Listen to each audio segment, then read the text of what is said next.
I apologize for the delay. We had a minor miscalculation on timing. Everything's fine. Everything's been worked out. Okay. Welcome to the show. This is the first ever completely student-directed, produced, designed show CHSJI ever put on.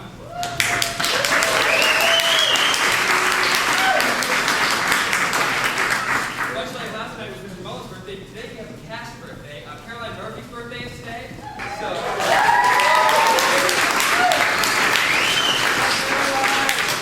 I made this announcement last night. While the seniors have been putting on this show, the underclassmen have been putting on their own show, the Untitled Abby Bruscher Project, written by sophomore Abby Bruscher. They will be workshopping it at the second annual Young Playwrights Convention. We entered into it last year with the first draft of Carney, which became the one act this year. So who knows what will happen with that. It's a quirky little farce. I haven't actually read it myself, but I've heard it's pretty funny. Audience can go. We'll get you more details later about when it actually is. Thank you to all of the adults that have helped us through this. We wouldn't have been able to put this on without supervisors, people to buy us the rights to the show. Ms. Glass bought us the script. Mr. Haskell bought us the rights to do the show. So give a round up to them.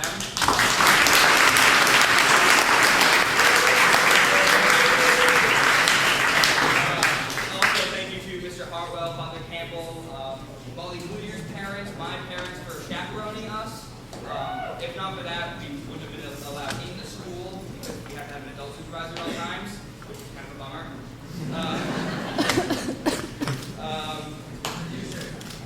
Oh, thank you. My producer, Emily LeBarrier. Can we just get, she is amazing.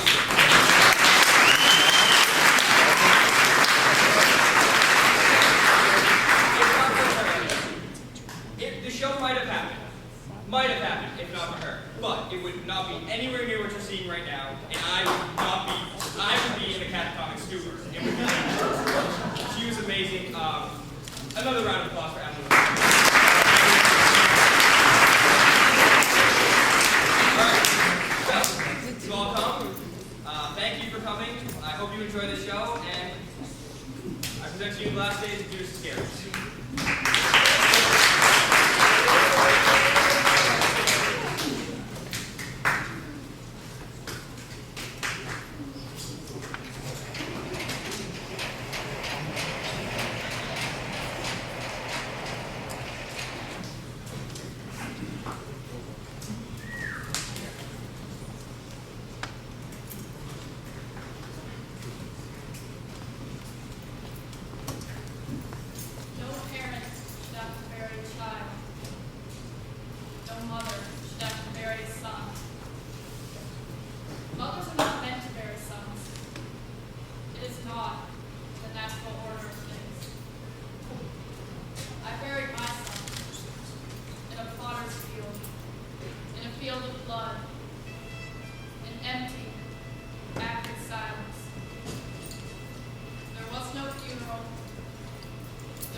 no heaven. Because if my son sits in hell, there is no God.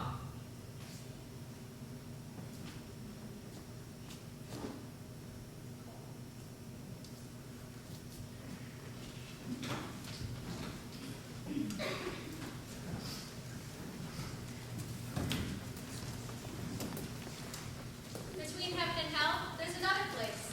This place? Hope. Hope is located right over here in downtown Purgatory.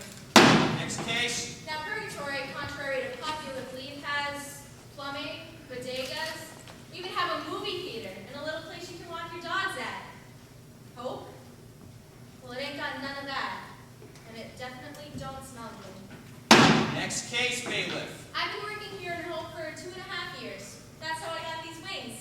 I wouldn't trade nothing for these wings because I can fly with these wings.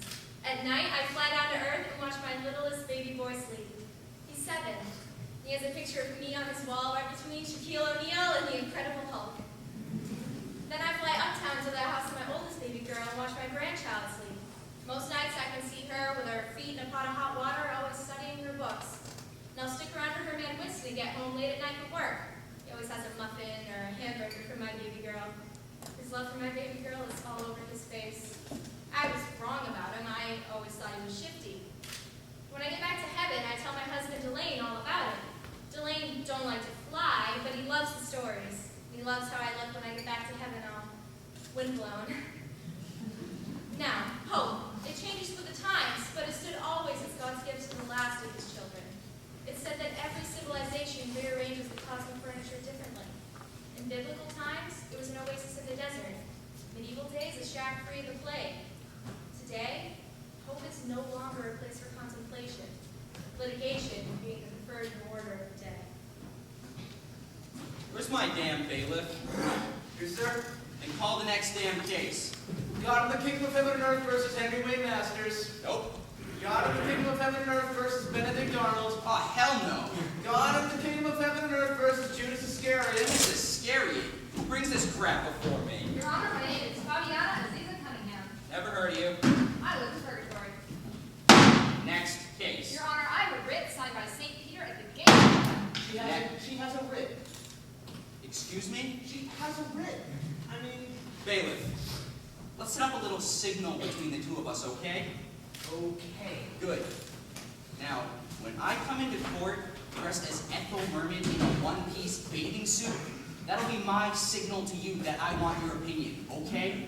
Yes, sir. Next case. Your Honor, if I may, Who speaks? it is I, Yusuf Aziz Akbar al-Gamal al-Fayyumi. Who the hell are you? An attorney, great sir, willing and able to prosecute this shadow case and defend the kingdom of God and gates of heaven against this shenanigan of a writ. Yusuf Aziz Akbar Mamaseh Mamamama Makusa al-Fayyumi. He's a beacon for justice. A beacon? Yes, may I approach? The bench, not me. Oh, and what I bet it is, strong in sincerity like the derriere that supports it. I caught wind of this writ just the other week and was preparing night and day to refute the allegations which it contains. Your Honor, let the record reflect I hold no opposition to Mr. Al-Fayyumi here. Speak when spoken to. Do not bait this man, woman. He presided over the appeal of Attila the Hun when you were nothing more than a cheap shot of whiskey on your great-great-grandfather's unpaid bar tab. Well said. Forgive the outburst. You got a license to practice, Mr. El-Fajita? A license, of course. Who wouldn't... One small problem, Your Honor. I appear to have left my license in my other suit. I can run back to hell and get it. Oh, you're from hell. Oh, yes, minor mix in the paperwork. You sure about that? I attribute it to an Americanization of the afterlife. Completely understandable in lieu of reason events. Damn right. Yes. So, Cunningham, you see this writ? Here, Your Honor. Fabiana, those are nice legs. Free for lunch from Cunningham, this writ is garbage. Next case. Your Honor, my client. Your client is Judas Iscariot. Your client sold out the Son of God, for Christ's sakes. Your Honor, that has absolutely no bearing whatsoever. Cunningham, Judas Iscariot committed the one unforgivable sin. the sin of despair. He did the world a favor and hung himself. From an olive branch. Next case. Your Honor, that writ is signed by St. Peter. I know Peter, and he's prone to error. And he's rash. Rash, absolutely. Call a little place called the Garden of Gethsemane, Fabiana. You know what Peter did there? I know what he did. Well, note again. When the Roman authorities came to take Jesus away, Peter took out his sword and started chopping off the ears. Imagine the scene. Jesus had to take the ears and put them on the poor Romans. It was a real mess, I assure you. Next case. But Your Honor, Next case.